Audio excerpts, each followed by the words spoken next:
Alrighty, so late to the party today, but should be able to make it work out.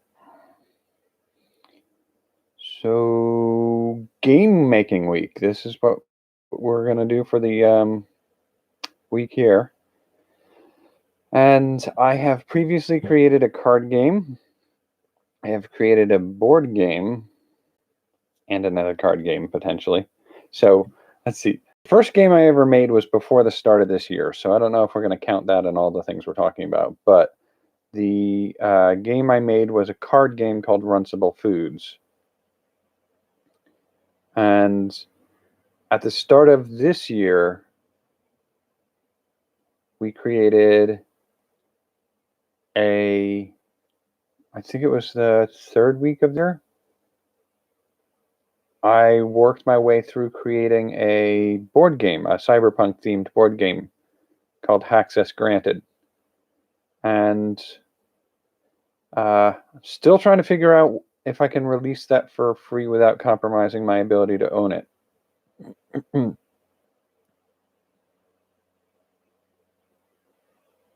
And then I sure hope I'm up and running tonight. Anyway, so we created the cyberpunk board game. Not getting any error signals. And then 8 weeks later was the next board game design. And while I was doing that, I couldn't decide between trying to do a storytelling card game and a board game. And the storytelling card game finished first. So that's the one that's most finished in design. But I did sort of go through with both of them for the whole thing. I did a lot of research to do the actual board game design that I was working on. And that one, the card game that I created was Captain Rita Raygun's Thrilling Interplanetary Adventures. And I wanted the board game to be themed as a part of that series. So it would be a Rita Rayguns or Rocket Rangers or something like that board game. Both Raygun Gothic themed, retro future Raygun Gothic is sort of what that genre is called. And so I worked on both of those. I really got the story one done for the most part.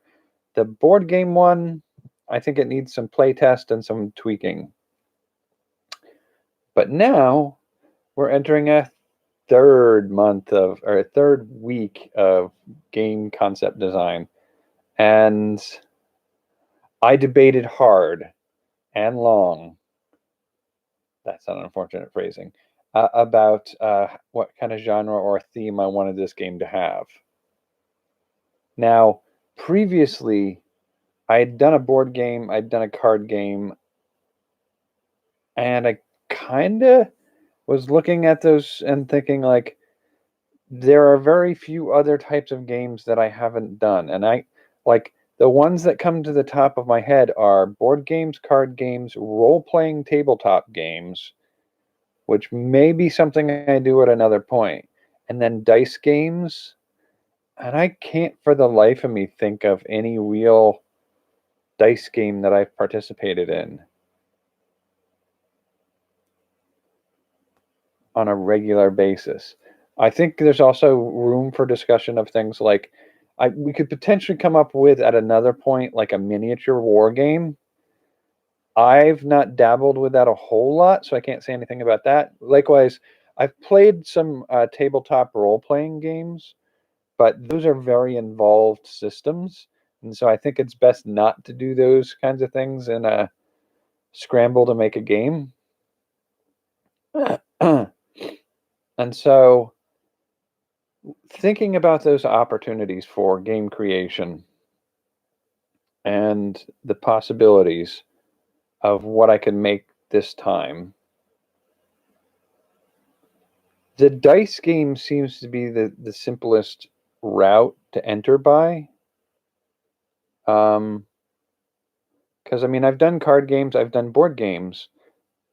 Dice games are the next sort of simplest. A miniature game, a miniature combat game, or a mini warfare game.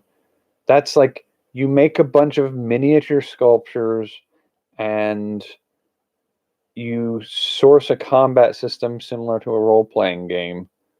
And so that's pretty involved for creating that game. A full tabletop role-playing game is a lot of rule crunching. To make an RPG game for tabletop gaming is huge amounts of planning and rules work to get it to be figured out. But card games, board games, and dice games are you build the rules, but it's sort of like origami. Like you start with a simple square. Almost everything you fold in origami will always be based on starting with a square. Role-playing games are like saying, like, let's make paper mache. Here's a bunch of paper pulp. You can make anything you want. But board games, card games, and dice games, you start with a square and you build what you can within that framework. And so I do think the dice game is the easier way to go, despite the fact that I have not played a lot of dice games. I do not know how they all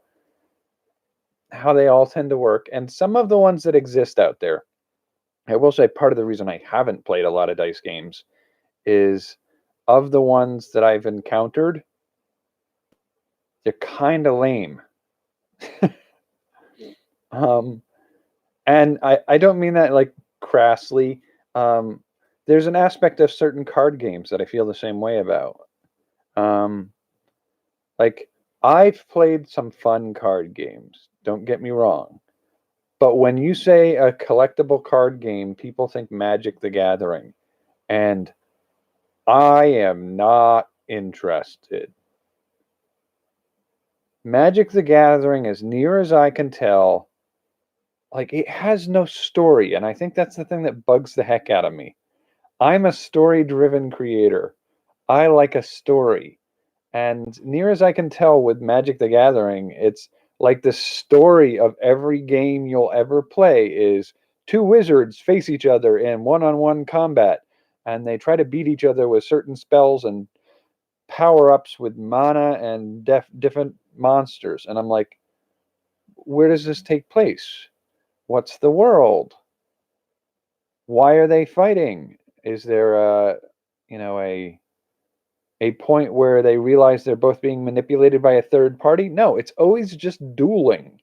It's a dueling game. And so I have very little interest in that. But looking at games like dice games, I mean, there are things like Yahtzee and stuff like that. And then there's some, I did a little research into a dice game. It's like Marvel Heroes or something like that. And it's a dice battle game. And I feel like it's not really my thing. Like it's really just a dueling game with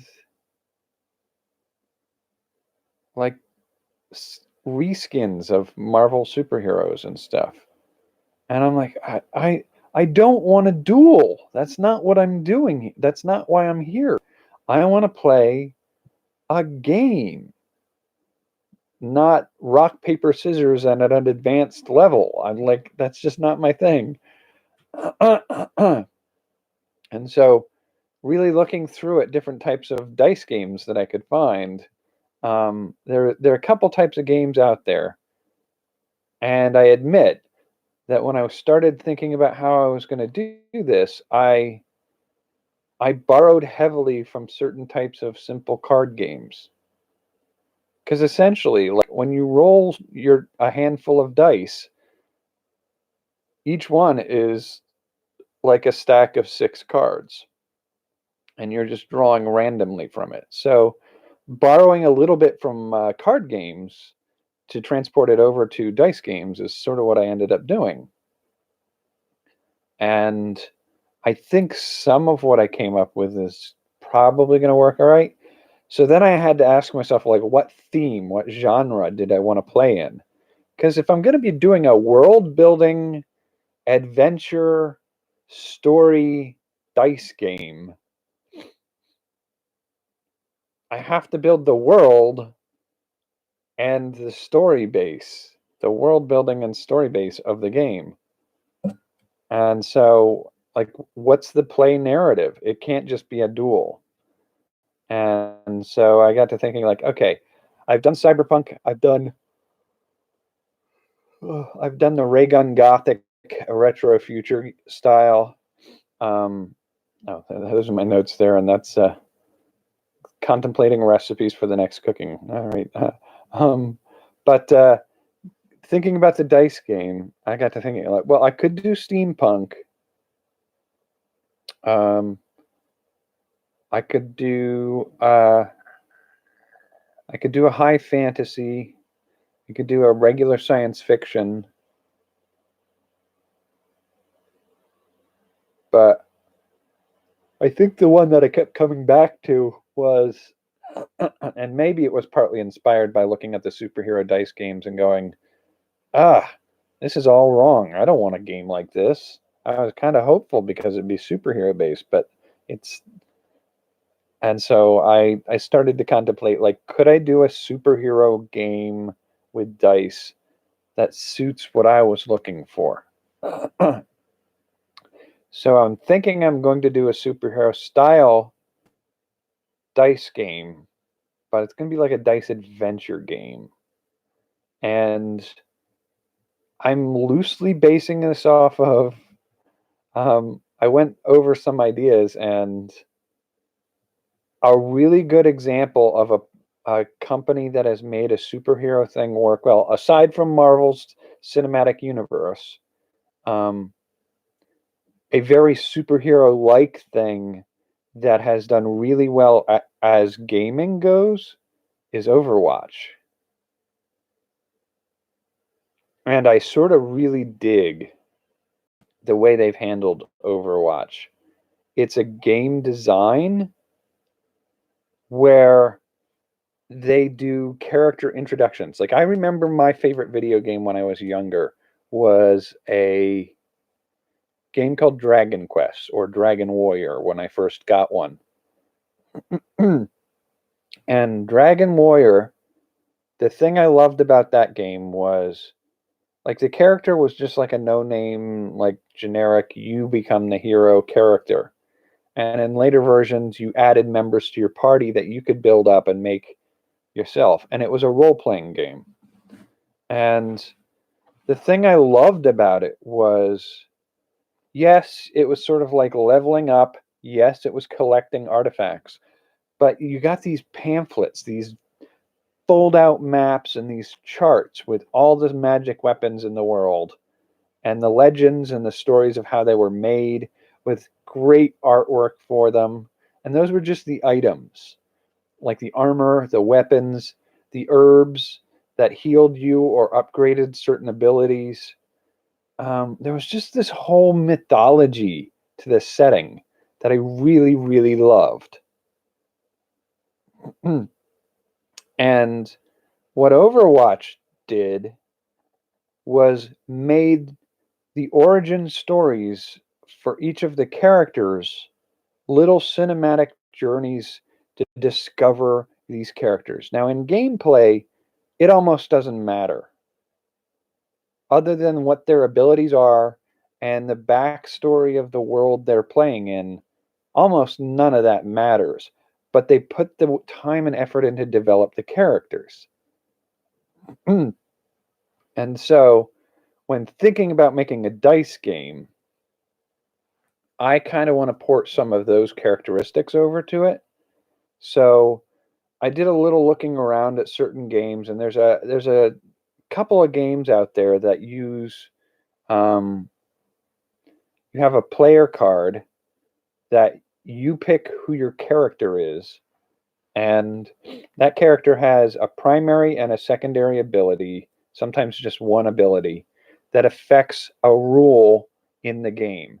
So in this case, if you were to do a dice game like this, it's a character might have a card, and their special ability for that character is, instead of drawing 7 dice and rolling at random for your party or forces or whatever, um, you roll 5 and you pick 2. So it's less random for you. And somebody else might have a character card that says, you get to re-roll any ones you don't like. And somebody else might say something like, you trade any healer character you can trade for a fighter character. Or some of them might have a feature where any healer acts like a warrior and any warrior acts like a healer, because they're a healer, like a battle medic or something like that. So they have these special features on the character cards. And I'm thinking that's one of the things I'm going to end up doing is you pick a character and you play that character. So in this case, that takes me back towards the Overwatch style, where I could do a set of heroes with origin stories and special abilities, and that's superhero material right there. You pick your hero, and then you do the dice is your means of adventuring and interacting. So I was going back and forth on one of the aspects of Overwatch is there are 3 classes of characters. There's tanks, there's attackers, and then there's support characters. And I got to thinking, like, okay, so if I have that, having a set of dice for defense and a set of dice for attack, that would allow for choosing how you play that character. So you could play more defensively, or you could play more attack based. Now, support in this case is probably going to be more handled through a little more of that Dragon Warrior kind of stuff, where there are treasures to be had. So you find a treasure, and it adds a given bonus to you at a certain point in the gameplay. So if you wanted to be, you could be a character that collects those treasures more than anything else and uses them to support yourself or your players if you play with other people. So one of the things I was looking at, like in the last several games that I've made, my tendency is to offer both offer up a single player, a oppositional gameplay, and a cooperative gameplay, and sometimes a betrayal mode. And so thinking along those lines, I got to think about, like, did I want this to be a player versus player game or a player teamwork game? So I did a little looking around, and I think I could possibly do all of that. So one of the things I looked at was in Overwatch, they have several different types of gameplay. They have okay, so let's see if I can find it here. Overwatch has, no. Well, they also have factions. So that was something I thought was important to pay attention to. Okay, so no, those are bonus rules that I've been playing around with. Phases, defense, right? So there is a tendency to do classes of character, and I set mine up as offensive or defensive hands of dice. but I set it up. I think I'm going to go with the idea of you get like 10 dice to start with, 10 to 12 dice, and it's going to be 5 or 6 defensive and 5 or 6 offensive.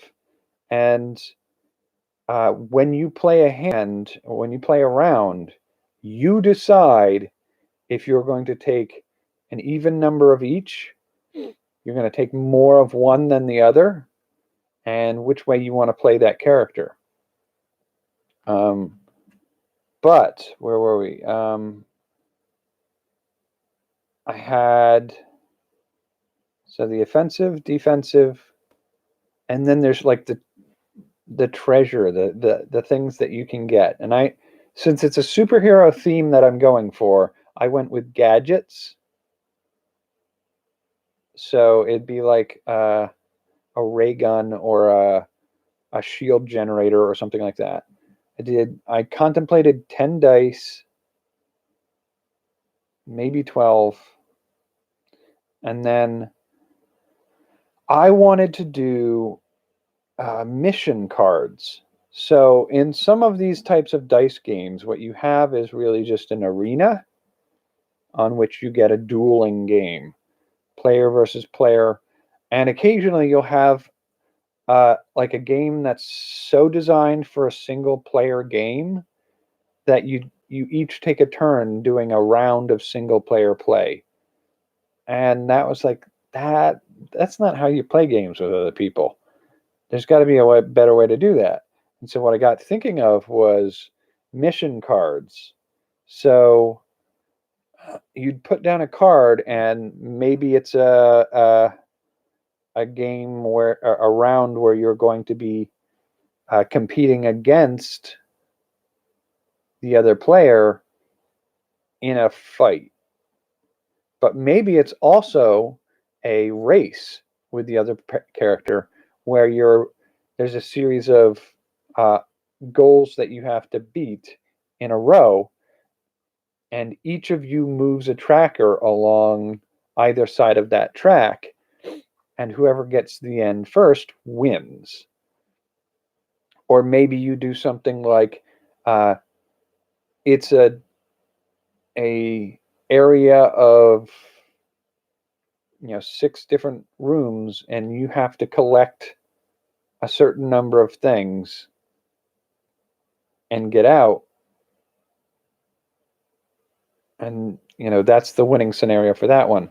And so I was like, if I did a set of mission cards rather than just a blank arena for combat, and each one has a setting and a story that works for the superhero theme, so it'd be sort of like arch villain has arrived in town and is brainwashing people around the area. You and your partner are going to try to defeat this villain. Whoever drew this card, you've been brainwashed by the villain, so now you have to fight. And your goal at that point is to disable your opponent, disable your partner long enough to disrupt the brainwashing, and then proceed forward to try to defeat the villain. And so I got to thinking, like, okay, looking at Overwatch, they have several categories of gameplay. They have attack and defend, which is one side attacks, one side defends. Then they have control, which is essentially king of the hill. Neither side has control of the terrain. You're trying to defeat each other to claim control of the terrain. Then there's escort, which is sort of like attack and defend, but it's a mobile defense. So the thing you're defending moves, and you're protecting it while you're trying to get it from point A to point B. Then there's something that they call, I forget what they call it, but it's sort of a hybrid game. I think they actually call it hybrid, where what you're trying to do is it's a cross between attack and defend and escort. So you attack a location that's being defended, but once you've defended it, you have to get something out of the terrain. And so I'm thinking that one makes sense as a like rescue a famous character, or retrieve an artifact that's held by your enemies, or something like that. And then there's the traditional capture the flag. Then there's free for all, every man for himself kind of thing. And then there's tournaments where it's multiple rounds, player versus player or team versus team. And those are the usual Overwatch play styles. I've added into that mix the possibility of the race game that I was talking about there, and the collecting game that I was talking about. And on top of that, a co-op dungeon clear style game potential. And so each of these game style plays could be played as individual rounds with teammates or opponents. And so being able to build a stack of these cards, so roughly having, if say each one of these was a cooperative and a competitive style of game, so you had the option of doing either way, you could have 1, 2, 3, 4, 5, 6, 7, 8, 9, 10. You could have 20. You could have 20 gameplay styles. And here's the fun part. You can play them like if you wanted to sit down to a dice game that was just a dueling game, you could do player versus player over and over and over again. Or you could do a series of competitive games together in a short burst, like a trilogy adventure. You could do a collecting game, a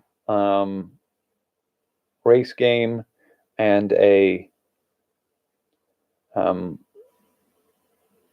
tournament game, all as oppositional games to each other. And the winner who wins those 3 rounds wins the game. Or you could do cooperative play, but overall, you have the possibility of mixing and matching and choosing which ones you want to put into the gameplay that round. But there's also the possibility of doing a long storyline linear gameplay where you start out and you proceed through a series of events that tell a longer story and use different modes of gameplay for different rounds of it. And so it almost becomes a role-playing game at that point.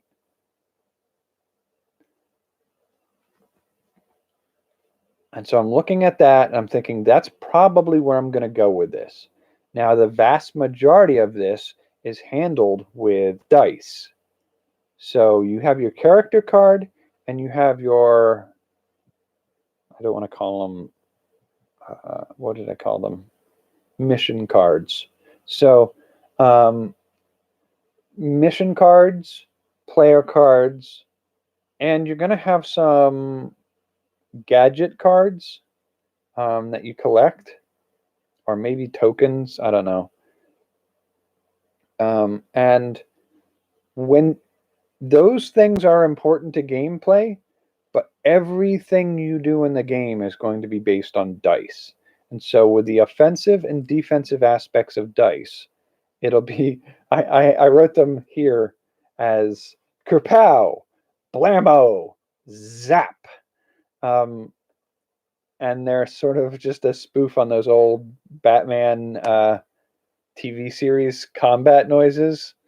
And so basically the offensive are essentially like a hand-to-hand, ranged, and then power attack, and then there's a category of like somebody drops or you swipe a gadget. There's a feature for healing and or recharging, and I'm looking at the possibility of like a super effective. So if you get into a fight with somebody, either a villain that you're working together against, or it's player versus player, there's always going to be like an off chance so that I get a lucky blow or they find your weakness. And so I have like a skull and crossbones die that is not an immediate kill, but if it happens a certain number of times in a conflict, then you're out of the game. And so I think it gives it an element of like super challenge, and some of those like the comic booky storylines where like the hero is going and the villain pulls out a lucky shot at a certain point and suddenly the hero's in dire straits, and it's just like throwing a little bit of that element in there. And then the defensive are going to be essentially the exact opposite to those. So if you have the hand-to-hand combat die, you have a block hand-to-hand combat die. And if you have a ranged attack die, then you have a deflect attack die. And if you have a power usage die, then you have a dodge power use die. If you have a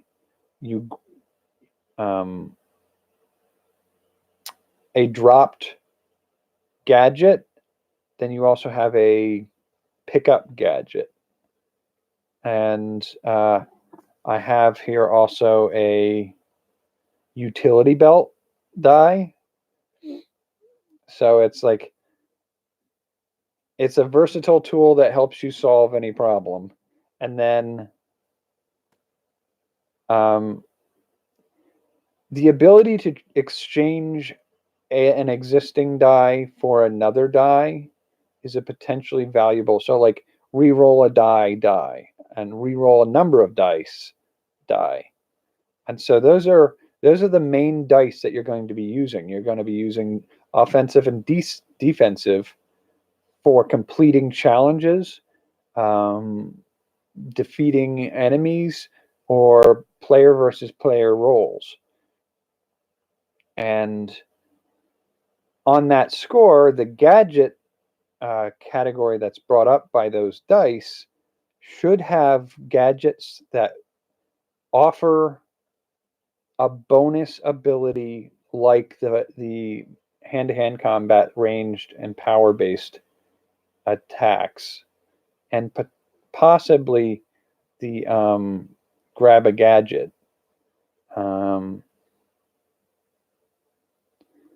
And you also want something that could potentially, offer a reward that's distinct. So a gadget that allows you to end combat now against whoever you're fighting so that you won't get hit again the next round. A way to clear away those skull and crossbones that could potentially kill you. So if you're playing around with somebody and you get 2 skull and crossbones, you got 1 more to go before you're out of that round.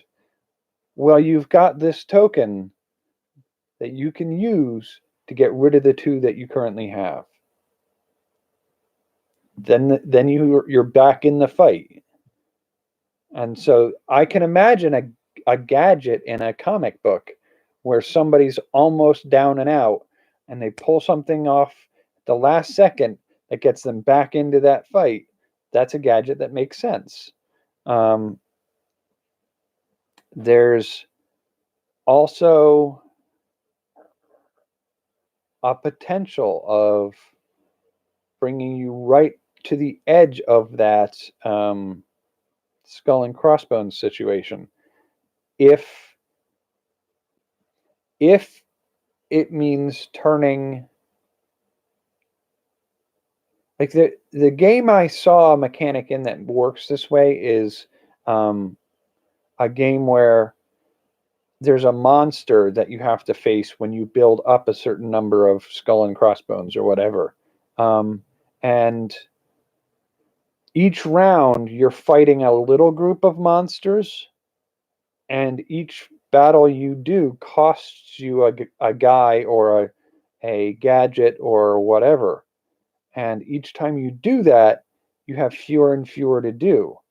And each time you do that, there's an increased risk of more and more skull and crossbones style monster ones to accumulate. But at a certain point, you have the ability to convert any number of hazards or dangers, regular combats, into skull and crossbones. And when you convert them into that, you might roll 6 regular combat dice and only have enough to fight 4. But if you turn all of the enemies that you accumulate into skull and crossbones, there's a round where you get the chance to defeat the skull and crossbones, and it only takes 3 players to do it. So instead of having to fight 6, you've converted them all over to skull and crossbones, and it only takes 3 to defeat the skull and crossbones. So you're left with 1 still, and you've cleared out the skull and crossbones back to 0. You've done amazingly well in that situation. And so having a mechanic like that, I think potentially is useful. And then there's a recharge treasure, which should allow you to get, because if you're spending dice, if you roll a handful of dice and you have, say, 4 defensive and 6 offensive dice, and you've used all of your offensive dice, but you're in a situation where you need to be able to attack again, if you have one of these gadgets that lets you pull one of your used dice back and use it again, it could be the thing that makes the combat work at the end. And then there are a few things on there like re-roll a die that didn't go your way, or re-roll many dice, and a few of them are going to be something along the lines of, I've seen a few of them where they're like experience points, and I don't have a mechanic for that in my game, but I do like the idea of accumulating things that have a value that helps your character grow. So I got to figure some of that out. And so I'm playing around with a little bit of that, trying to figure out where that fits in the game style. And then that's really like how far I've gotten so far, except for like when I was really thinking about doing like the factions and stuff, I tended to break it down in a Star Wars way. So like you have a Jedi, and then sort of like a Jedi who have given up on the Jedi Order, and then you have the Sith and the Hutts, the crime lords, the bounty hunters, the droid army people, and a mega corporation, a republic military, and then free agents. And so if I had all of these as sort of like roughly factions that you could play in the game, you might play one character who's a Jedi, and one of the other characters wants to play a character who's a crime syndicate player. So a Hutt, or maybe not a Hutt, but like a Hutt's henchman, a mobster, and somebody else wants to do a Terminator or a droid army character. The 3 of you have differing interests, and so it's easy to come up with a reason why you might be fighting each other, But if you want to do a cooperative game, why are they cooperating together? Why is a Jedi, a mobster, and a battle droid working together on a mission? And that's a mission card. The mission card says, you'll have to work together to solve this particular situation. And so, like, the mission cards and the character cards and the faction and the story of the world building and the potential of building a linear story play, as well as a more modular style of character play, I think makes this a very versatile and potentially unique dice game. So that's sort of where I am today. I've had a blast so far coming up with this idea, and I'm kind of interested to see where I can get it to go.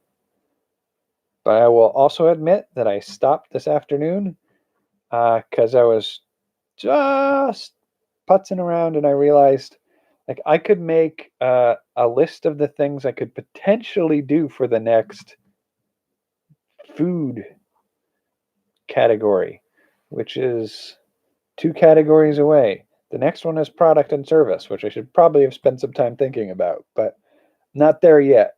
But for the food category one, I've been debating whether or not I'm going to do a desserts one, and I think I am. The real problem I'm facing with that one is it's expensive to do a lot of recipes on a live video like that. Like the last time I did all the sauces and stuff, I actually spent more that week than I usually spend in a month on food. Now, I can't say they will all be that expensive, but one of the things that is on my mind is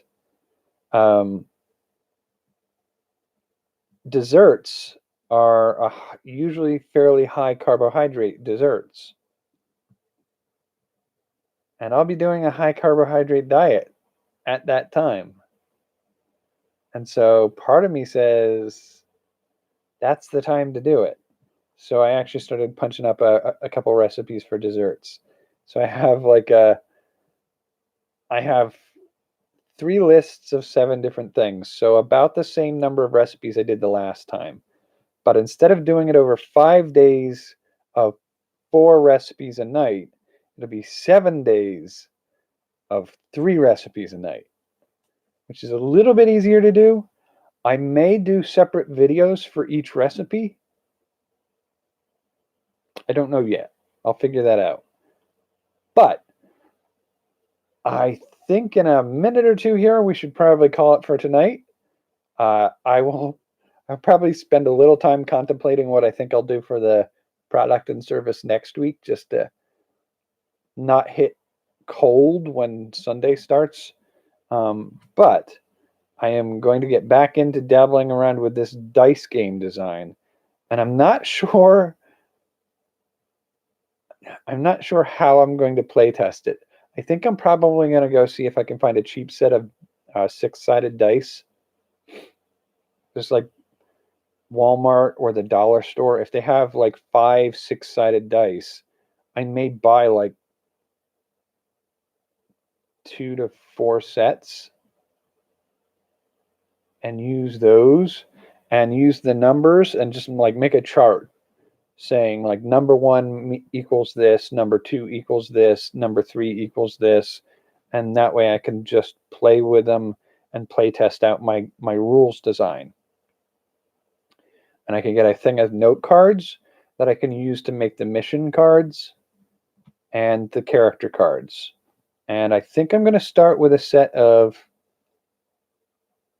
8 to 10 characters and maybe 6 to 10 mission cards, and leave room for expansion. Because that's the other thing about this game design I think that's potentially useful, is its room for growth. I can add new characters, I can add new missions, And it just makes I'm enthusiastic about a dice game.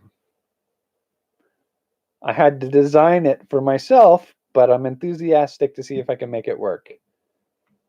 And we haven't, as near as I can tell, had any video issues tonight. So that's a good thing. I think I'm ready to call it here for tonight. I will be back tomorrow with some updates on the game, and I may see if I can get some dollar store Dyson cards to see if I can alter them for gameplay, playtesting, and just sort of get a feel for what feels right. Alrighty, thanks for joining me. Take care of yourself and have a good night.